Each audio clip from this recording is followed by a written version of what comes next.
বাইরে ভীষণ বৃষ্টি, বেরোতে পারছি না, তাই মনে হলো কিছু কথা বলি। পৃথিবীর নিষ্ঠুরতম সত্য হলো আপনার উপকারের কথা মানুষ বেশি দিন মনে রাখবে না। আপনি কার কাছে কতদিন গুরুত্ব পাবেন, মূলত এটা নির্ভর করে আপনি তাদের প্রয়োজন কতদিন পর্যন্ত মেটাতে পারবেন।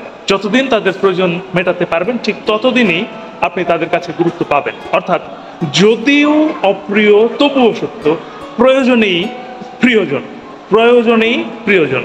তাই মানুষ চিনতে শিখুন, প্রয়োজনে একা বাঁচুন, নিজে ভালো থাকুন।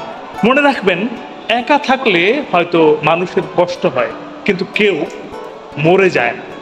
অপমান গায়ে লাগাতে নাই, কিন্তু মাথায় রাখতে হয়। টাটা।